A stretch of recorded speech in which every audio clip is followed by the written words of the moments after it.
اللهم صل وسلم وبارك على سيدنا محمد وعلى آله وصحبه وسلم. ازيكم عاملين ايه؟ يا رب تكونوا بخير. صباح الفل، صباح الهنا، صباح الجمال عليكم. صباحكم نادي بنور الله. يلا النهارده كده يا ولاد هنعمل شوية عيش بسم الله ما شاء الله عليهم. بقالنا كتير كده ما عملناهوش ليه يا هناء؟ والله يا ولاد ما انا عارف، احنا الله يرحمه الحاج ويسامحه كده يا رب ويجعله في الجنة ونعيمه. هو اللي كان بيحب العيش دي. العيال زي ما انتوا عارفين عايزين رجاج، عايزين جرس، عايزين حاجات من اللي هي الايه التانية ديت. فالعيش ده كنت بنعمله كده يعني يمكن كل كام مرة كده نعمل مرة ونشيلها كده في كيس في الفريزر. كنت ناكل منها انا والحاج الله يرحمه كده ويسامحه ويرحم امواتنا جميعا. تعالوا كده يا ولاد بالرحمة والمغفرة. المكونات بتاعتنا يا ولاد سهلة وبسيطة، وده اسهل مكونات عيش تعمل ايه بالجانب ايه بقى طعمه الجميل. عيش تعتبر صحي، لا فيه البان ولا فيها اللهم صل على النبي سمنه ولا زيت ولا فيه اي شيء. مكوناتنا زي ما انتم شايفين كده معايا. قطعه خميره كده هي ب2 جنيه. هنحط عليها معلقه كبيره من السكر، رشه ملح على 2 كيلو ونص دقيق، قولي معلقه كده صغيره من الملح. اللهم صل على سيدنا محمد وايه وميه دافيه، ميه من الحنفيه عادي. ان احنا في الحر هنا بندفي الميه في الصيف في الشتاء، لكن في الصيف ميه عادي من الحنفيه. قلبت السكر على الخميره، حطيت الملح على الدقيق، وهنبدا نعجن بميه، ميه عاديه خالص يا ولاد. انزلي بها كده واحده واحده. هو العجين هياخد معانا حبه مجهود بس ما شاء الله على النتيجه بتاعته زي الفل كده. ما تنسوش كده تدعموا هناء بلايك وتعليق. ربنا كده يديمكم نعمه في حياتي، واللي اول مره يشوف قناتي يفرحني بالاشتراك ويفعل زر الجرس على الكل عشان يوصلكم كل جديد. اللهم صل على النبي كده يا ولاد. زي ما انتم شايفين حطينا الملح على الدقيق، حطينا الخميره والسكر على نص كوبايه ميه، ونزلنا كده بالايه بالميه. ويلا كده ناخد الاول الخميره والسكر قبل ما نضيف ميه، وما نرجع كده نبقى ايه مش عايزين. خلي الخميره دايما لو حاجه بتعملها بخميره حط الخميره في الاول. هنا خلاص اللهم صل على النبي شويه الميه اللي معايا خلصوا وعايزه ميه تانية. طيب انا ما حدش جنبي نعمل ايه؟ نقوم كده نخف نفسي ونروح نجيب شويه ميه. خلي بالكوا دي ايه؟ دي كلكعه ملح اهي، مع ان الملح من الاكياس يا اولاد والله كيس ملح وديت فيه ميه. هنجيب حبه ميه كده ونيجي. وخلي بالكوا العجين ده ايه ما شاء الله عليه. هنقول لك برضو لو مش بتعرفي تخبزيه في فرن في ترحيه على ايديك، هنقول لك تعمليه ازاي. اللهم صل على النبي. هنعمل صينيه بطاطس يا اولاد ما شاء الله عليه. هنقول لك ازاي تلونيها وتخليها كده جميله من غير ما تسبكيها، وفي نفس الوقت يبقى طعمها كده معاكي زي الفل مع العيش الجميل ده. طيب انت دلوقتي مش عايزه تريح، هتخلي العجينه يابسه. شايفين القوام اللي في ايديا ده؟ عايزه يبقى اكتر منه شويه، يعني حبه الميه اللي انا حطيتهم دول ما نحطهمش، تبقى زي عجينه البكاكين بس الين منها سنه، بحيث انك تعرفي تقطعيها صغير وتبططيها وتشيلها كده ايه. ممكن تبططيها على المطرحه وتخبزيها على طول في الفرن. وده قوام العيش معايا. خلي بالكم انا في الصيف بنخليه يابس شويه عن الشتاء.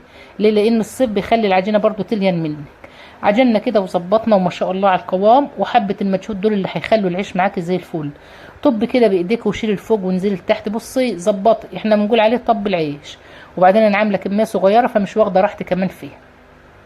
وابداي كده لمي العجينه بتاعتك وظبطيها، وطبق كده على الطبق وغطيه وسيبيه. ومش هياخد معاكي تخمير كتير، يعني يا دوب البنات نزلوا عملوا الفطار وفطرنا كان ما شاء الله الحاجه يا ماما العجين هيخر من الطبق. قلت لهم سيبوه بس مالكوش دعوه بالطبق. العجين ده كل ما بيخمر بيبقى مية مية معانا. شايفين انا ارتحت حبه واشتغلت تاني. وخلي بالكم والله بصوا ده ريحته اتخدلت. ليه؟ لان من زمان ما عملتوش.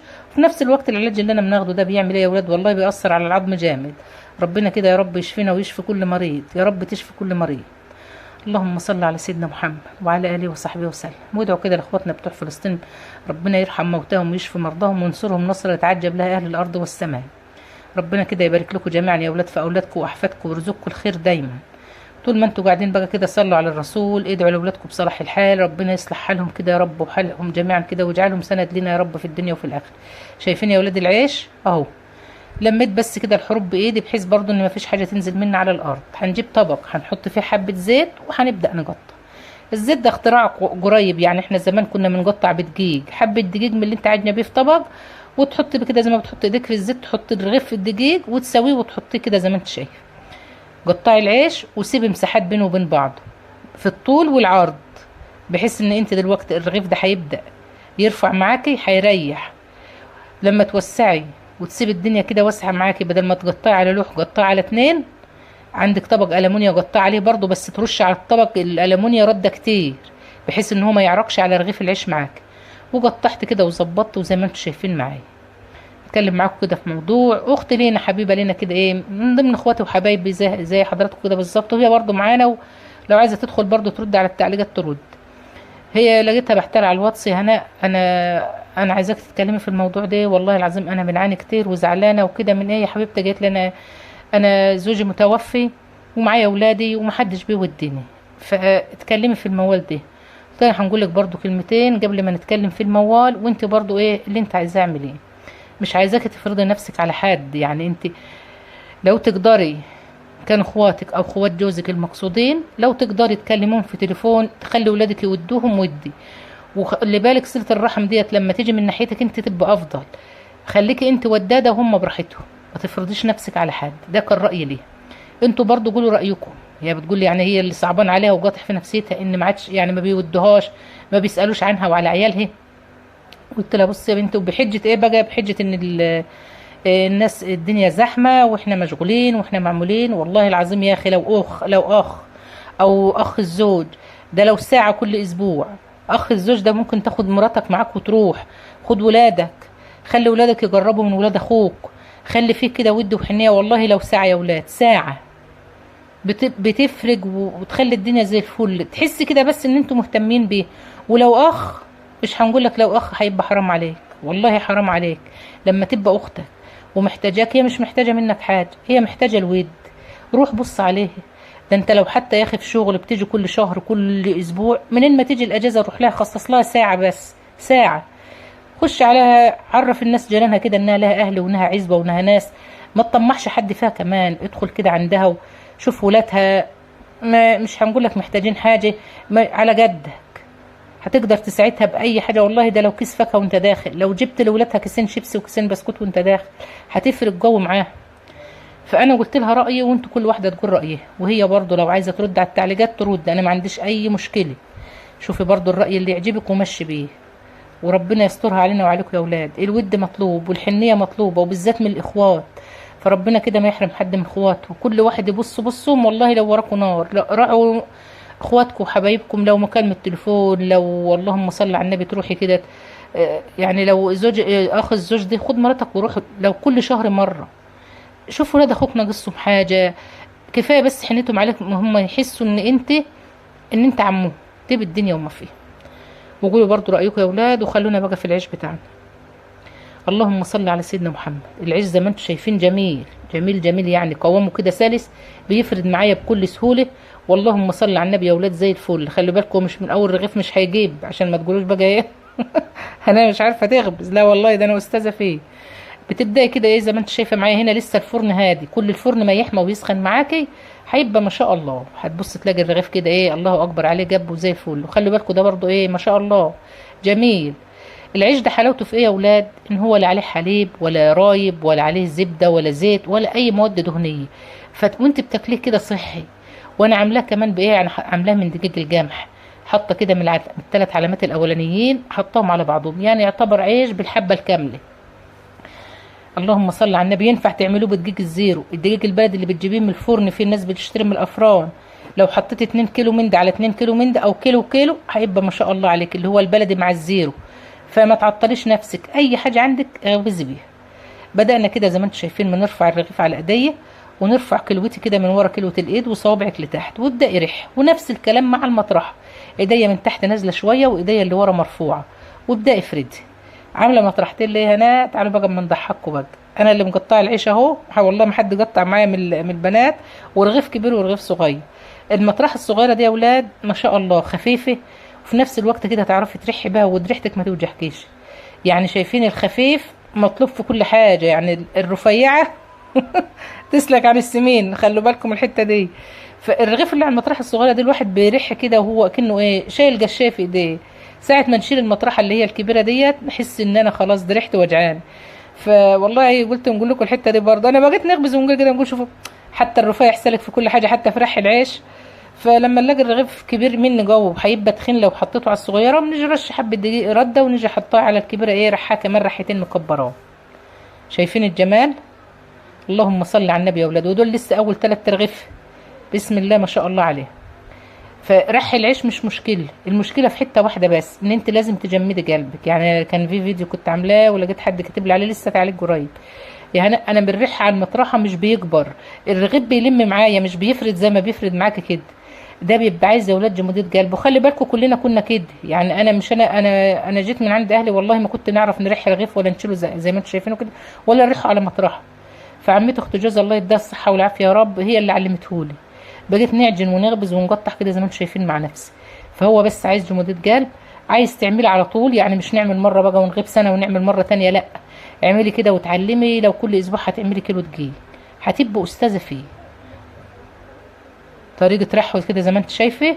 خلاص الفرن كده هدى معايا، بدأ يسخن معايا. العيش بقى طالع ما شاء الله عليه زي ما انتم شايفين، جابب وزي الفل. عايزه تزودي لون كده عن كده زودي، عايزه تخليكي في اللون ده خليكي. بصي كل حاجه معاكي. اول الفرن ما بيسخن معاكي من تحت والشواريك كده تقابل على بعضها وتبقى زي الفل، ما بتبقيش نهضه تخبزي العيش. اللهم صل على النبي يا اولاد. خد الرغيف على ايدك رحتين وبعد كده على المطرحه واخبزيه. اللهم صل على النبي.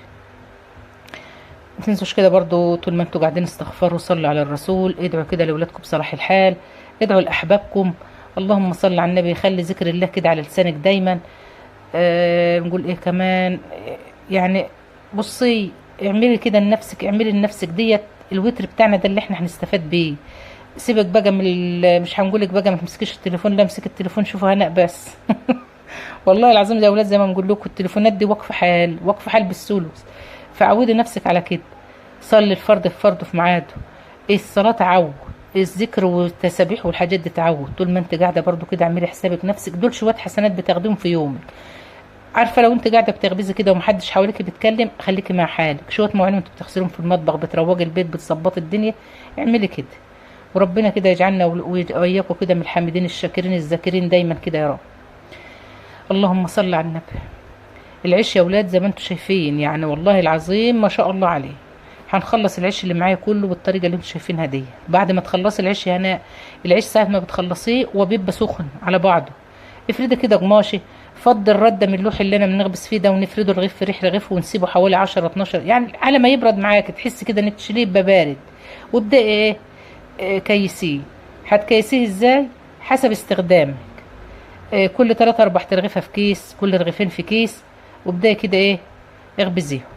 خلصنا الخبيز، شلنا العيش وقلت للعيال كده فردوه وظبطوه، ورحنا شاوبين شويه ذره. ذره دلوقتي عندنا ما شاء الله كتير. انت عارفين احنا يمكن من شهر كده كنا في الشهر ده كنا شارين الكوز ب10 جنيه. مش عارفه دلوقتي عامل قد ايه بقى لما الذره كتر كده رخص ولا زي ما هو. فاحنا دلوقتي الحمد لله والشكر لله الذره ياما. بس في نفس الوقت يعني ممكن تشوي شويه والتانيه تيجي تالت مره تروح تجيب تلاقي الذره نشف معاك. وخلي بالكم احلى شوي للذره الذره اللي بحبته الصغيره دي. ساعه الذره ما بينشف ويبدا كده يجمد بيبقى طعمه كمان مش حلو في الاكل. تشويه ازاي بقى؟ بتعلي الشواريك وتهدي النار من تحت شويه، وبعدين كده ابدا حمري فيه كده وقلبي فيه. اللي تحت فوق وجنب الشاروجه هاتيه في الوسطانيه، وهاتي من الوسطانيه في جنب الشواريك بحيث انه ياخد كله لون معاك. شوي الراقيه بقى يا ولاد افضل بكتير من شوي الفرن. بس عايز بقى؟ عايز ولعه ودخان وحاجات. فبيبقى عايز حد يعني لو معاك شباب معاك حد كده وعايز حته بقى واسعه، مش عايز في البيت يعني عايز بره في الغيط كده، باذن الله برضو نبقى نعمله معاكم مره. ويا سلام عليه في الفرن البلدي ما شاء الله على الذره ده في الفرن البلدي يا ولاد بيبقى زي الفل. يعني الفرن البلدي ممكن تحطيه بغلافه. حلاوه الراقيه في ان انت بتحط الذره الاول بغلافه وبعد كده بترجعي تقشريه وتحمريه. لكن هنا في الفرن لازم كده تحطيه متقشر. ممكن برضو في الفرن البلدي تسيبيه بالغلافه على ما يبدا يعرق كده، احنا بنسميه مسلوق، تسلقيه وبعد كده ترجعي تقشريه وتحمريه. شايفين هنا خلاص كان بدأ يتحمر معايا، وعايز عينيكي كده ثابته تبداي تقلبي وتظبطي الدنيا زي ما انت شايفه معايا كده. ناحيه بيضه وديها ناحيه الشاروجه. كوز احمر منك خليه كده في وسطانيه الفرن يبدا كده يستوي معاكي، وتلاقي الكوز كده ما شاء الله وانت بتاكلي منه ما يبقاش في الذره ده بيبقى في قلبه وبلاد لبن من جوه، تحسي كده انه في حاجه زي اللبن. فلو ما سويتيش حلو بيبقى طعمه معاكي مش جميل. يعني احنا لما كنا هناك في اسكندريه اللي على جابهم بيشووا على الفحم، بيقشروا الكوز ويشووا على الفحم، ما كانش حلو خالص. يعني اللي جابوه ما كلوش. لكن هنا في الفرن انت بتبقي مظبطه الدنيا، بتقلبي كده وتظبطي فتحسي كده ان الكوز خد راحته في التسويه. فصراحه ربنا اللي كانوا عاملينه في اسكندريه على الفحم ده ما كيفناش خالص، وما اتاكلش كمان يعني. بيبقى حاجه زي احنا بنقول عليه هنا ايه، مطقطقينه. يعني ايه مطقطقينه؟ يعني على النار كده بسرعه بسرعه، ويقلب ياخد لون، وبيبقى من جوه ما استواش. تيجي تاكلي كده حبايه الذره تحس انها بتنزل ايه في بقك، الطراوه اللي في قلب الحبايه من جوه. فاحلى شوي الراقيه، وبعد شوي الراقيه شوي الفرن. اما الفحم كده والطقطقه دي مش حلو خالص. واللهم صل على النبي كده زي ما انتم شايفين. ده كله مش لنا، خلي بالكم، هندي الجيران، ندي اي حد يشم ريحه الذره بنديه. اللهم صل على النبي. والباقي نقعد ناكل منه. اللهم صل على سيدنا محمد. عملنا ايه هنا؟ عندنا ايه، حته اللحمه، كيسين لحمه كده صغيرين، يعني الضحيه كده. كل سنه وانتم طيبين. برضو حبايبك بيجيبوا لك كده، دي عظمه اهو، بنقول لكم ده عظمه حته ضاني على حته بناتي. رحت ماسكاهم كده زي ما انتم شايفين، قلت لهم تعالوا. والله كل شويه نمسكهم، دول ايه، حمام؟ لا مش حمام. فلقيتهم لحمه، قلت لهم تعالوا هنعمل النهارده يا ولاد صينيه بطاطس ما شاء الله عليه. فاكرين البطاطس بتاعت زمان؟ هي دي بقى البطاطس الصح. قطعت اللحمه، حطيت معلقه سمنه، ورحت نازله كده باللحمه مشوحاها كويس زي ما انت شايفه معايا. وجبت بصلايه وقطعتها ناعم. البطاطس هتبقى ني في ني، وفي نفس الوقت لونها زي ما هتشوفيه معايا ما شاء الله على الجمال. لونها كده زي ما، اللهم صل على النبي، جميل. تحسي كده بالشوربه بتاعتها، تلاقيها تقيله معاكي. يعني لو بتغمسيها بالعيش اللي احنا عاملينه ديت في حته تانية خالص صراحه ربنا، يعني ما شاء الله عليه. قطعت البصلايه وقطعها ناعم، يعني مش لازم تخليها ايه جوليان او شرايح، لا انا عايزه البصلايه ما تبقاش باينه فيه. ليه؟ لان هنعملها في البطاطس. ورحت جايبه ايه، فصين 3 من التوم. والتوم هنا هينقلك الاكل في حته تانية. طالما بتعملي خضار حط فصين توم وشوحي بقى الكلام ده كله. اقسم لكم بالله كانت الريحه ايه، يا ما شاء الله يا ولاد على الريحه. لحمه يعني هي فيها عظمه بس لحم حلو. ايه ظبطت الدنيا، واسمنا عاملين لحمه. شوحنا وظبطنا. هنحط رشه من السبع بهارات ورشه فلفل اسود، مش اكتر من كده. وشوحي كده وقلبي، وحبه ميه سخنين لو لحمتك كبيره. انا هنا مش عارفه اللحمه كبيره ولا صغيره، اتعاملت معاها لانها لحمه كبيره. عملت فيها ايه، شوحتها كويس، ورحت حاطه لها حوالي كوبايتين 2 من الميه، ومغطيه عليها وسايباها على ما تشرب الميه. نشوف لقيتها جاوبت معايا وهتكمل تسويه في البطاطس، نبقى كده مش مزوداها ميه تاني. لقيتها جامده، لا هنزود ميه. ما هي البطاطس مش هتاخد تسويه. صينيه البطاطس نهار ما تتنطط مش هتاخد منك ربع ساعه. البطاطس دلوقتي كلنا عارفين يعني عروه جديده، وبتبقى عامله بتستوي بسرعه. سبت البطاطس اللحمه لما استوت معايا خالص، وقشرنا حبتين 2 3 من البطاطس زي ما انتم شايفين كده. فنزلهم في الصينيه. هنحط عليهم صلصه. واللي عنده صلصه دلوقتي يطلع. الناس اللي مخزنه صلصه زي حالتنا كده، اوعي تسيبها بقى اكتر من كده. يعني الطماطم اهي ب20، هنسيبها لحد امتى الصلصه؟ لا طلعيها بقى في الوقت ده. وكفايه عليك ان انت تشتري للسلطه. اشتري طماطم جامده كيلو كده، حطيه في درج التلاجة، استخدمي منه سلطه بس. والصلصه طلعيها استخدميه. خلاص كده اللحمه، اللهم صل على النبي، شايفين العظمه ايه دي كانت بشكلها بتاع الضاني. رحت نازله بقى كده زي ما انتم شايفين بهريز بالكله كده مع بعضه. كمان حته عظمه كده نشيلها. وابداي كده ايه، انزلي في باللحمه ديت بالعظم برضو اللي فيها على الايه، على البطاطس. وقلبي كده وظبطي، وحطي كوبايه ميه، ويلا كده. عايزه تديها غلوتين على البوتاجاز وبعدين تدخليها الفرن، تمشي معاكي تبقى زي الفل. هتدخليها على الفرن من دلوقتي هتبقى ما شاء الله عليه زي ما قلت لك كده بطاطس زمان. شايفين؟ بسم الله ما شاء الله. هنا بس هنزود كمان كوبايه ميه سخنه. ونيجي واخداها كده ايه، حطها غلوه واحده وشايلاها حطها فين، في الفرن. تاخد ريحه وتاخد طعم وتديك شكل جميل زي ما انت شايفه كده. اللهم صل على سيدنا محمد. شايفين يا ولاد؟ حاجه كده ايه ما شاء الله عليه. ريحتها بس كفايه. الصوص اللي فيها ده تقيل، انا كنت غطيتها عشان كان لسه هنستنى شويه على الغدا، رحت مغطيها قلت انها سخنه. ويلا كده بقى ايه، اغرفي. شوفوا بقى الصوص بتاعها كده مع حته لحمه كده وحته بطاطس ولقمه العيش. سلام بقى، حتتين مخلل كده لو عندك طلعنا مخلل. عايزه تعملي سلطه اعملي، بس صراحه احنا ما عملناش. احنا زي ما انتم شايفين كده. شوفوا بقى اللحمه اهي مع انها حمرا بس دايب. هاتي بقى كده لقمه من العيش. شايفين العيش وجماله؟ ويلا كده يا ولاد، اللهم صل على النبي. حته كده مع حته كده، وبسم الله ما شاء الله. الصوص ده بس كده لوحده كفايه. اللي وصل معانا لحد هنا بنشكره من كل قلب. حبايبي واخواتي، ربنا كده يديمكم نعمه في حياتي. بنقول لكم كده خدوا صوص بقى منها وحطوا فين، على البطاطس.